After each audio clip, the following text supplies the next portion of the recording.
All right. We're back. I'm Whitney. It's Caley. We're Hi. with Iridium Recruiting, doing another short video because that's what we're doing today. So the question this time around is, let's talk turkey on objectives or summary statements at the beginning of resumes. People seem to either really like these or really hate them and use or not use them. So can you talk to that? I can. So also very mixed bag on kind of opinions on this. I do believe the objective summary, depending on how you want to classify it, on the front end of a resume is a really great tool. I do fear that most people don't utilize it. It's pretty underutilized in all honesty.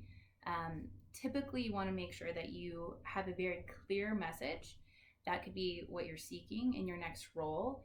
I would stay away from any kind of, like buzzwords, like all the, team player and, creative or, dynamic. Oh God, any kind of buzzword.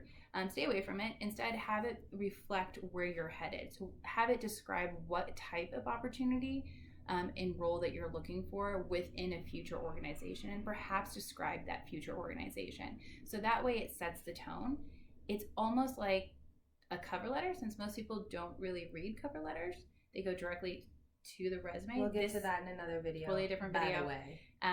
So it's a great way to get the message conveyed on the actual resume itself that you may have put in the cover letter. So think of it as a tool. So then my question would be, is the objective statement about what I as a job seeker am looking for, or is it about what value I can bring to them having read the job description? What value you bring to them, but that also should be in alignment with what you're looking for. Okay. So what interests you about the role, right?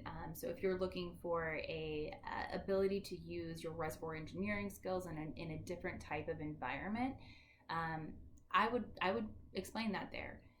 So if that goes in alignment with the actual job you're applying for. Okay.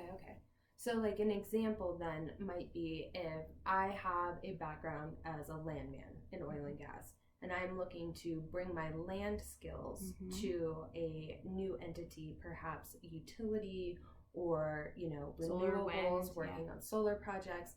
If my objective statement looks a little bit like, professional with landman experience with contracts and surface rights negotiations, right, seeks organization, high growth organization with, projects in the renewable space, that would be kind of in the same vein. I'm definitely not enough coffee working through it here, but that's a great spitball example. I think one of the things of how to perceive it is it's almost like a dating profile write up. So it's making sure you kind of do that you slightly introduce yourself in a very friendly way. But for example, with the landman reference that you just did, I think highlighting surface use, crossover, some of your understanding of negotiations, legal language, exposure to working with various different commissions and government bodies and stuff like that would be really important. So those are the things that you want to see in that summary, and why you're passionate about making that transition into renewable. So what's driving that change for you, rather than team-oriented landman who seeks new opportunity. So it needs to be a little bit not so tied to the key buzzwords out there. So with that in mind, great. I think that makes a lot of sense to me. Thank you for that. With that in mind, though, is this objective statement something that we should be updating as job seekers with every position we're applying for? Seems to me a summary statement is more, kind of here's a general statement. I'm going to put it on my resume. I'm going to leave it there and use it across the board. Whereas an objective statement is that mini cover letter mentality tied to each job. Okay. Cool, cool. So I think the summary statement itself, if it is more along the lines of summary, can be something that follows with the resume for years. Like it could kind of help you kind of identify your background in a consolidated fashion for a quick glance from an HR professional.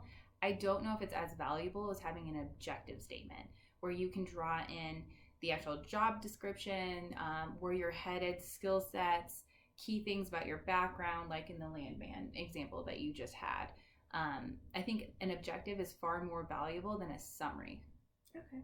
Mm-hmm. And you should change that for every single job.